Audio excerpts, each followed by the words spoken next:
आप सभी का एक बार फिर से स्वागत है सामर्थ्य एकेडमी के इस यूट्यूब चैनल पर। जैसा कि हम लोगों ने इंडियन हिस्ट्री के लिए एमसीक्यूज की सीरीज स्टार्ट किया था और उसमें हम लोगों ने पिछले क्लास में गुप्त काल के शासकों से संबंधित प्रश्नों को हमने डील किया था। आज हम लोग गुप्त काल से आने वाले अन्य महत्वपूर्ण प्रश्नों को देखने वाले हैं, जिसमें से आप सबको सीजीपीएससी प्री और आने वाले छत्तीसगढ़ सब इंस्पेक्टर भर्ती परीक्षा, फॉरेस्ट गार्ड और फॉरेस्ट गार्ड के साथ साथ आपको देखने को मिलेगा क्या, नगर सैनिक की भर्ती परीक्षा के लिए महत्वपूर्ण एमसीक्यूज की सीरीज। कांस्टेबल भर्ती की परीक्षा के लिए भी ये महत्वपूर्ण प्रश्न होने वाले हैं, तो आप सबको हमारे साथ जुड़ करके इन सीरीज को कंटिन्यू करते हुए चलना है।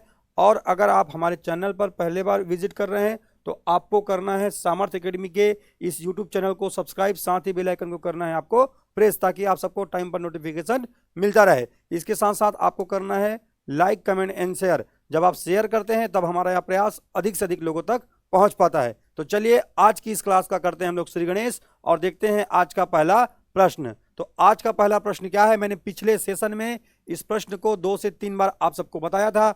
आज आप बताइए इसका सही जवाब क्या होने वाला है।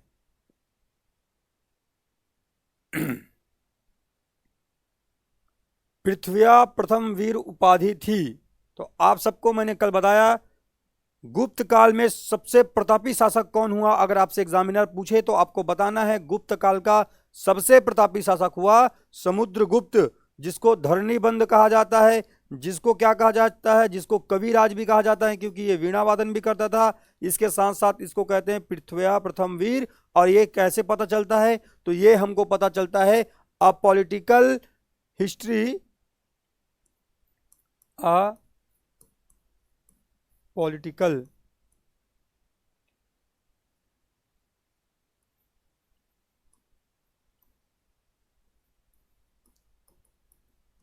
हिस्ट्री ऑफ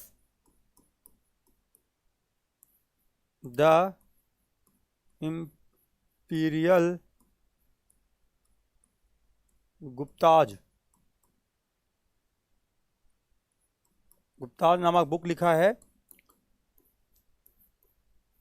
ठीक है, क्या क्या है बुक का नाम, a political history of the imperial Gupta's नामक बुक लिखा गया है। किसके द्वारा? तेजराम शर्मा के द्वारा, तेजराम शर्मा के द्वारा। और इसी में बताया गया है किनको, Samudragupta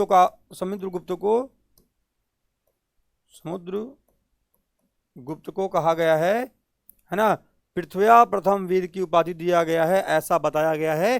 a political history of the imperial Gupta's, जिसके लेखक हैं तेजराम शर्मा जी। आपको याद रखना है इसका सही जवाब होने वाला है समुद्रगुप्त। समुद्रगुप्त ने 6 प्रकार के कॉइन चलवाए थे, 6 प्रकार के सिक्के चलवाए थे, जिसमें से मैंने पिछली क्लास में बताया था गरुड़, धनुर्धर, वीणावादन और साथ साथ आपको पता होगा अश्वमेध और व्याघ्रहंता टाइप के इन्होंने सिक्के चलवाए थे। कौन कौन से सिक्के, एक बार लिख लेते हैं यहीं पे ना। सिक्कों की अगर बात पूछा जाए तो आपको याद रखना है 6 टाइप के सिक्के चलवाए थे, 6 प्रकार के सिक्के चलवाए थे, आप सबको पता है। एक है धनुर्धर टाइप के, दूसरा है वीणावादन टाइप का, वीणावादन। इसके अलावा इन्होंने क्या किया, इसके अलावा इन्होंने किया है भैया, है ना, वीणावादन, धनुर्धर, गरुड़, परशु। गरुड़ और परशु क्या याद रखना है एक साथ, गरुड़ और याद रखना है परशु। ये हो गए 4 प्रकार के सिक्के। इसके अलावा क्या है, इसके अलावा इन्होंने अश्वमेघ और व्याघ्रहंता, अश्वमेघ और व्याघ्रहंता ऐसे 6 टाइप के कॉइन चलवाए थे। किसने? समुद्रगुप्त ने। आपको याद रखना है इसी को विंसेंट स्मिथ ने क्या कहा था, विंसेंट स्मिथ ने क्या कहा, एग्जाम में पूछा जाएगा आपसे। स्मिथ ने समुद्रगुप्त को कहा है भारत का नेपोलियन। भारत का नेपोलियन किसको कहा गया है? भारत का नेपोलियन कहा गया है समुद्रगुप्त को। इस बात को अच्छे से याद रखेंगे। इसके अलावा इसको धरणीबंध के नाम से भी आप इतिहास में जानते हैं। चलिए बढ़ते हैं अगले प्रश्न की ओर। अगला प्रश्न क्या है, भारत के इतिहास के संदर्भ में कुल्यवाप तथा द्रोणवाप शब्द क्या है, क्या निर्दिष्ट करते हैं, इसको आपको बताना है। आईएएस में पूछा गया प्रश्न है, 2020 में पूछा गया था, आपको अच्छे से याद रखना है। ठीक है, तो आप सबको पता होना चाहिए, क्या आप सबको अच्छे से बात पता होना चाहिए कि गुप्तकालीन इतिहासकारों में आप पढ़ते हैं अमर सिंह के बारे में, अमर सिंह, ठीक है। और इस अमर सिंह के बारे में जब आप पढ़ते हैं तो आप जानते हैं ये अमर सिंह चंद्रगुप्त द्वितीय उर्फ जिसको आप कहते हैं विक्रमादित्य के 9 रत्नों में शामिल था। और इन्होंने एक किताब लिखा है जिसको कहा जाता है अमरकोश। क्या कहते हैं? अमरकोश। इस पुस्तक को भी याद रखेंगे, सीजीपीएससी में पिछले साल पूछा गया प्रश्न है, यह प्रश्न आप ऐसे स्टार मार्क कर लेंगे। अमरकोश की रचना किसने किया था? तो चंद्रगुप्त द्वितीय के 9 रत्नों में शामिल अमर सिंह ने किया था। और यह अमरकोश जो है शब्दकोश से संबंधित, साथ ही साथ गुप्त काल के इतिहास पर प्रकाश डालने वाली किताब है अमरकोश। इस बात को याद रखना है। और इसी अमरकोश में अमर सिंह ने बताया है कि 12 प्रकार के भूमि होते थे गुप्त काल में, 12 प्रकार के भूमि होते थे। और इन भूमियों को नापने के लिए है ना अलग अलग टाइप के पैमाने का उपयोग किया जाता था। भूमि का माप, भूमि का माप करने वाले अलग अलग जो पैमाने होते थे उसमें से कुल्यावाप, कुल्यावाप, इसके अलावा आप देखेंगे द्रोणवाप, है ना, द्रोणवाप, साथ साथ आपको देखने को मिलेगा आड़वाप, और साथ ही आपको देखने को मिलेगा निवर्तन। क्या मिलेगा? निवर्तन। इस टाइप के भूमि माप के आपको उस समय मापक मिलते हैं। कुल्यावाप, द्रोणवाप, आड़वाप और निवर्तन जैसे मापक आपको मिलते हैं, आपको याद रखना है। इसलिए यहां पर इसका सही जवाब होगा ऑप्शन नंबर ए। चलिए बढ़ते हैं अगले प्रश्न की ओर, देखते हैं अगला प्रश्न। अगला प्रश्न क्या है जी? निम्नलिखित में से किस स्थान पर प्रसिद्ध दशावतार मंदिर मिलता है? आप सबको पता होगा गुप्त काल को भारतीय इतिहास का स्वर्ण काल कहा जाता है, क्योंकि इस काल में सबसे ज्यादा धार्मिक, है ना, मंदिरों का निर्माण हुआ है। इस काल में साहित्यिक निर्माण हुआ है, सांस्कृतिक विकास भी सबसे ज्यादा इसी काल में आपको देखने को मिलता है। तो एक बात तो आपको याद रखना है, गुप्त काल को भारतीय इतिहास में, भारतीय इतिहास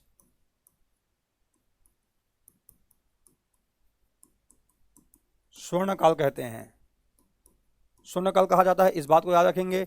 इसके अलावा आपको याद रखना है दशावतार अगर मंदिर की बात की जाए, है ना, दशावतार अगर मंदिर की बात की जाए तब आपको याद रखना है ये उत्तर प्रदेश के ललितपुर में स्थित है, ललितपुर में स्थित है। इस बात को अच्छे से याद रखेंगे। इसके अलावा इस काल में और अलग अलग मंदिर देखने को मिलता है, जैसे तिगवा का, है ना, विष्णु मंदिर। क्या देखने को मिलता है? तिगवा का विष्णु मंदिर, तिगवा। अरे तिगवा कहाँ है? तिगवा है जबलपुर मध्य प्रदेश में, जबलपुर एमपी में आपको देखने को मिलेगा। और यह तिगवा का मंदिर विष्णु जी को संबंधित है, आप याद रखना, विष्णु मंदिर है ये। तिगवा का विष्णु मंदिर जबलपुर में है, ये भी गुप्तकालीन मंदिर है। इसके अलावा एग्जाम में और पूछा जाने वाला प्रश्न है नचना कुठारा का पार्वती मंदिर। कौन सा मंदिर? पार्वती मंदिर। और ये कहाँ है? तब आपको याद रखना है नचना कुठारा का पार्वती मंदिर आपको देखने को मिलेगा पन्ना मध्य प्रदेश में, पन्ना मध्य प्रदेश में आपको याद रखना है। तो इतने मंदिर को आपको याद रखना है। इसके अलावा, है ना, तिगवा के अलावा भूमरा का भी मंदिर आपको देखने को मिलता है जो कि सतना मध्य प्रदेश में है। लेकिन आपके लिए काम के क्या है? आपके लिए काम के इतने प्रश्न हैं, आप इतना याद रखेंगे, इसलिए इसका सही जवाब होगा ऑप्शन नंबर सी। चलिए बढ़ते हैं आगे और देखते हैं अगला प्रश्न। अगला प्रश्न क्या है? निम्नलिखित में से कौन से कथन सत्य हैं? गुप्त सम्राट स्वयं के लिए दैवीय अधिकारों का दावा करते थे। जी हाँ, उन्होंने अपने लिए दैवीय अधिकार का दावा किया है। इस बात को एकदम अच्छे से अपने दिमाग में उतार लेंगे। इन्होंने अपने लिए दैवीय अधिकारों का दावा किया था, ठीक है। आगे इतिहास में हम लोग पढ़ते चलेंगे, समय समय पर हम जब जाएंगे ना मध्यकालीन भारत में तब भी हम वहां पर देखेंगे, है ना, दैवीय अधिकारों का कैसे वो लोग भी दावा करते थे, ठीक है। उनका प्रशासन नितांत केंद्रीकृत था। जी नहीं, उनका प्रशासन जो था नितांत केंद्रीकृत नहीं था। इस बात को आप एकदम अच्छे से याद रखेंगे।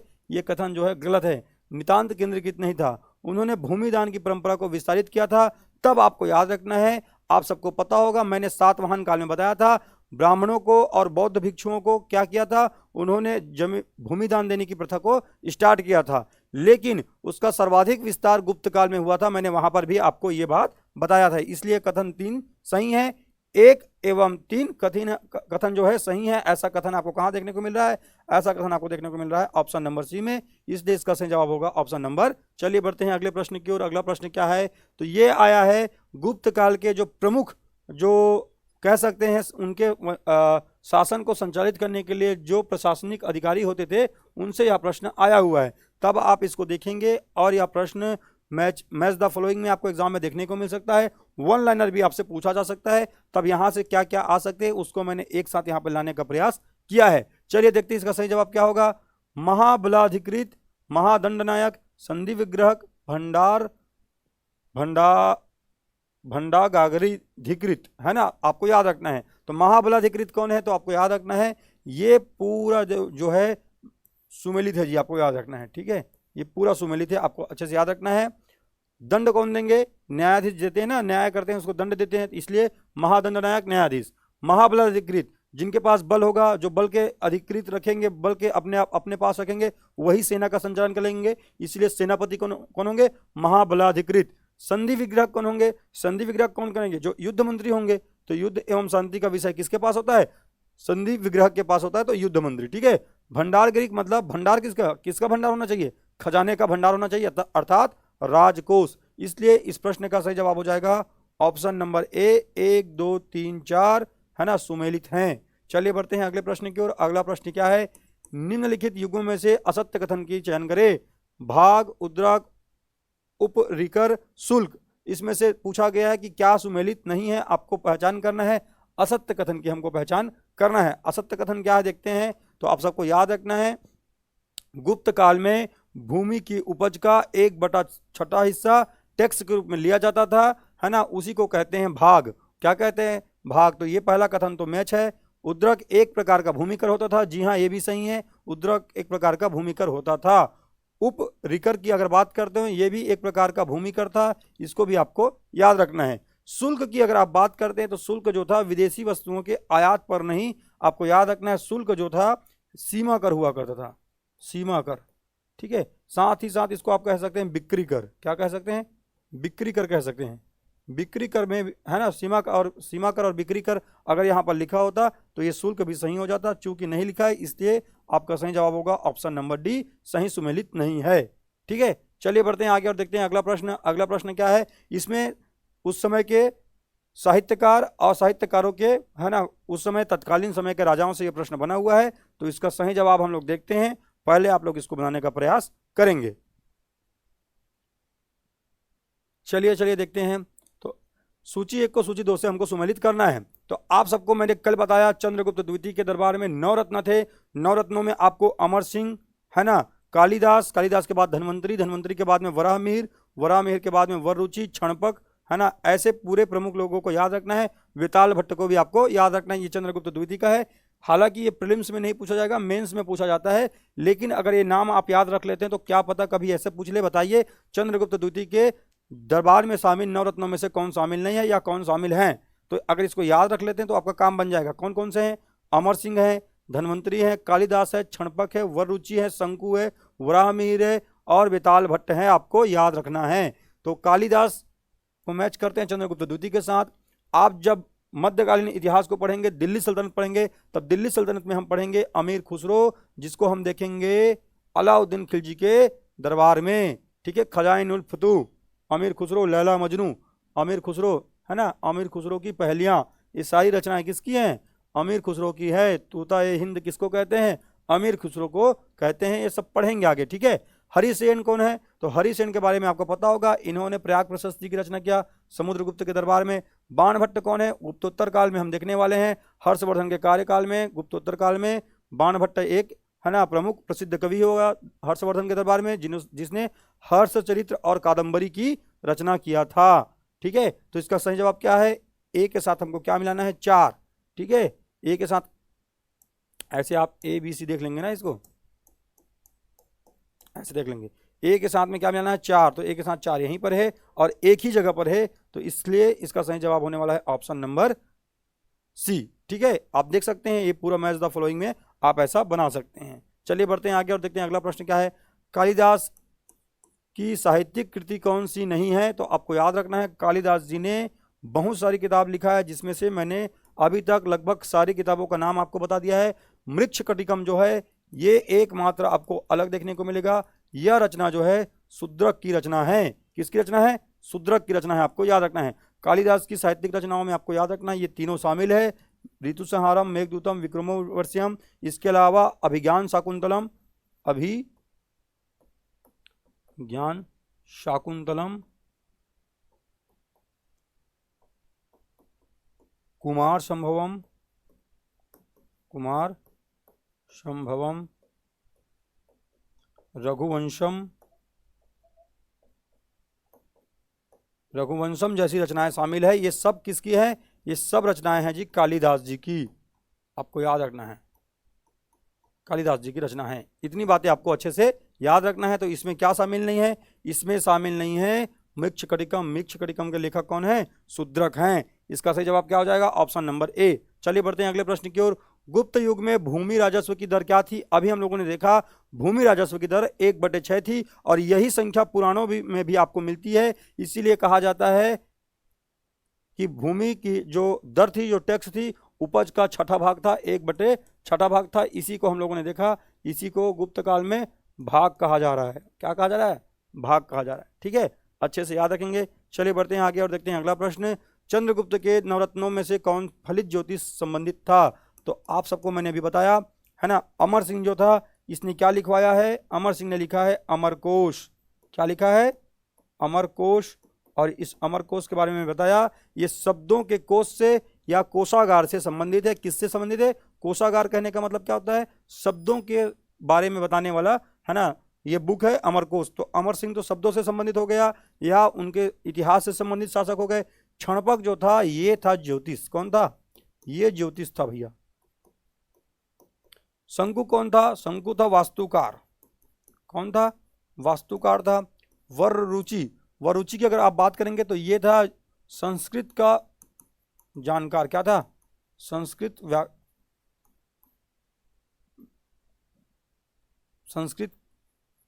के जानकार थे।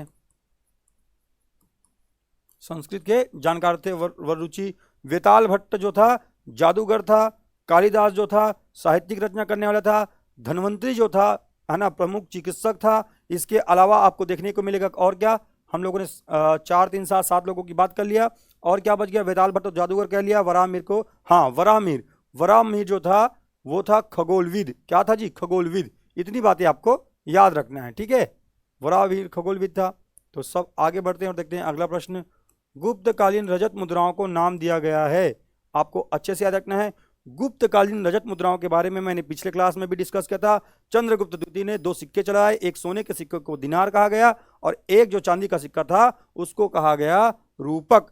दिनार क्या था? सोने का सिक्का था, जबकि रूपक क्या था? चांदी का सिक्का था। इसलिए इसका सही जवाब क्या हो जाएगा? Option number C. अगला बात क्या है? कुमार संभवम के महाकाव्य के रचनाकार कौन है? तो मैंने अभी कुछ देर पहले बताया कुमार संभवम कालिदास जी की रचना है। ज्यादा देर नहीं लगाएंगे। हरिसेन ने प्रयाग प्रशस्ति लिखा था। चंद्रबरदाई ने पृथ्वीराज रासो लिखा है। बाण भट्ट ने क्या किया है? बाण भट्ट ने लिखा है कादंबरी और हर्षचरित्र। आगे हम लोग गुप्तोत्तर काल में इसको देखने वाले हैं। ठीक है, आगे क्या है? धर्मशास्त्रों में भू राजस्व की दर क्या है? अभी अभी मैंने बताया धर्मशास्त्रों में भी भू राजस्व की दर 1/6 बताया है और यही जो है गुप्त काल में भी है, जिसको आप लोग भाग के रूप में जान रहे हैं। अगला प्रश्न देखते हैं। इनमें से किस गुप्त राजा ने महेंद्रादित्य की उपाधि ग्रहण की थी? आप सबको छत्तीसगढ़ के इतिहास में इस शासक का नाम देखने को मिलता है, जिसके सिक्के छत्तीसगढ़ के आरंग से आपको मिलते हैं, जिन्होंने मयूर वाला सिक्का जारी किया था। कौन सा सिक्का? मयूर सिक्का जारी किया था। और वो शासक है गुप्त काल का कुमार गुप्त प्रथम। मयूर सिक्का जारी करने वाला शासक, मयूर सिक्का। आपको छत्तीसगढ़ के आरंग से इस सिक्के के बारे में भी जानकारी आपको मिलती है। आपको याद रखना है कुमार गुप्त प्रथम, महेंद्रादित्य की उपाधि। अच्छे से आप इसको याद रखेंगे। अगला प्रश्न क्या है? भागवत संप्रदाय के विकास में किसकी देन अत्यधिक थी? तो आप सबको मैंने बताया शुंग वंश में भागवत धर्म का उदय होता है, लेकिन भागवत धर्म अपने चरमोत्कर्ष पर कौन से काल में पहुंचता है? तो वह अपने चरमोत्कर्ष में गुप्त काल में पहुंचता है। ऐसा प्रश्न में कहीं पर दिख रहा है क्या? तो आपको दिख रहा होगा गुप्त काल। जी हाँ, ऑप्शन नंबर डी इसका सही जवाब होने वाला है। अगला प्रश्न क्या है? गुप्त काल के किस ग्रंथ में गुप्तों की राजनीति और प्रशासन का सुंदर विवरण है? तो आप सबको अच्छे से याद रखना है गुप्त काल के किस ग्रंथ में गुप्तों की राजनीति और प्रशासन का अच्छे से वर्णन है। कालिदास की मेघदूतम में? नहीं जी, मेघदूतम जो है कालिदास की रामगढ़ की पहाड़ियों में लिखा गया, छत्तीसगढ़ की पहाड़ियों में हम पढ़ते हैं। यह एक प्रेम वर्णन है, इसको हम लोग बाद में डिटेल करने वाले हैं। विशाख दत्त की देवी चंद्रगुप्तम में? नहीं, देवी चंद्रगुप्तम में मैंने बताया ये चंद्रगुप्त द्वितीय और ध्रुव देवी की प्रेम कथा पर है ना बेस्ड है। शूद्रक लिखित मृच्छकटिकम? नहीं, शूद्रक लिखित मृच्छकटिकम का कोई संबंध आपको गुप्त काल से देखने को नहीं मिलेगा। कामंदक के नीति सार से? जी हाँ, कामंदक के नीति सार से आपको राजनीति और प्रशासन का सुंदर विवरण मिलता है, इसलिए इसका सही जवाब होगा option number A. CG Vyapam में पूछा गया प्रश्न है, आपको अच्छे से याद रखना है। चलिए बढ़ते हैं आगे और देखते हैं अगला प्रश्न क्या है। अगला प्रश्न फिर से पूछा गया है, देखिए इधर 4 ऑप्शन है और इधर 5 ऑप्शन है। आपको मैच द फॉलोइंग पूछा गया है और सही सही चीजों को आपको मैच करना है, देन उसके बाद में आपको टिक लगाना है। चलिए देखते हैं क्या है। तो विशाख दत्त की 2 रचनाएं हमने पढ़ा है, क्या क्या? विशाख दत्त की मुद्रा राक्षस और देवी चंद्रगुप्तम। ऐसा कहीं पे दिख रहा है क्या? जी हाँ, हमको दिख रहा है ऑप्शन नंबर 4 में। तो बी के साथ 4 आएगा। बी के साथ 4 कहाँ पर है? बी के साथ 4 यहाँ पर है। ऑप्शन नंबर सी में नहीं है, तो सी को पहले हम लोग काट लेते हैं ऐसा। अब 3 हम लोगों के पास बच गया है। अभी हम लोगों ने देखा शूद्रक की रचना क्या है, तो मैंने बताया शूद्रक की रचना मृच्छकटिकम का गुप्त काल से हमने कोई संबंध नहीं देखा है ना। तो शूद्रक के बारे में क्या है? शूद्रक के बारे में आपको मिलाना है सी का 2। तो सी का 2 कहाँ पर है? तो आप देखेंगे सी का 2 यहाँ पर है, केवल सी का 2 बी नंबर ऑप्शन पर आपको देखने को मिल रहा है। इसलिए आपका सही जवाब अभी आपको पता चल चुका है। आपका सही जवाब क्या होने वाला है? Option number B. तो चलिए देखते हैं, ए के साथ हमको 3 मिलाना है। वराहमिहिर ने वृहत संहिता नामक किताब लिखा है, आपको अच्छे से याद रखना है। इसके अलावा इसने पंच सिद्धांत नामक भी पुस्तक इन्होंने लिखा है, ठीक है। वराहमिहिर, वृहत संहिता, शूद्रक, मृच्छकटिकम, विशाख दत्त, देवी चंद्रगुप्तम। विल्हण की रचना अगर आप बात करेंगे तो विल्हण ने लिखा विक्रमांक देव चरित्र। क्या लिखा है? विक्रमांक देव चरित्र। इसको आपको अच्छे से याद रखना है। विक्रमांक देव चरित्र किसकी रचना है? तो विल्हण की रचना है। 5 के साथ आप मिला सकते हैं किसको? डी में 5। तो डी में 5 यहीं पर है, इसलिए इसका सही जवाब ऑप्शन नंबर बी हो गया। आगे देखिए, है ना, आज के लिए जितना प्रश्न हो सकता था इंपॉर्टेंट गुप्त काल के उत्तर, है ना, गुप्त काल में मैंने आप सबके लिए ला दिया है। आई होप आप सबको ये अच्छे से क्लियर हुआ होगा। इसी प्रकार के प्रश्न आपके आने वाले एग्जाम में बनेंगे, इसीलिए आप सबको सामर्थ्य एकेडमी के साथ जुड़े रहना है। और अगर आप पहली बार हमारे साथ जुड़ रहे हैं तो आपको हमारे इस एकेडमी के प्लेटफॉर्म को करना है सब्सक्राइब, साथ ही बेल आइकन को करना है प्रेस, और लाइक, कमेंट और शेयर करना नहीं भूलना है। चूंकि अब सीजीपीएससी प्रीलिम्स का भी नोटिफिकेशन जारी हो गया है, तो आपको अपनी पढ़ाई एकदम फोकस होकर करना है। तो मिलते हैं इसी प्रकार के बढ़िया बढ़िया एमसीक्यूज को लेकर के। हिस्ट्री को कंप्लीट करने के बाद हम अन्य सब्जेक्ट के भी आईएमपी एमसीक्यूज लेकर आते रहेंगे। तब तक के लिए जय हिंद, जय भारत, जय छत्तीसगढ़।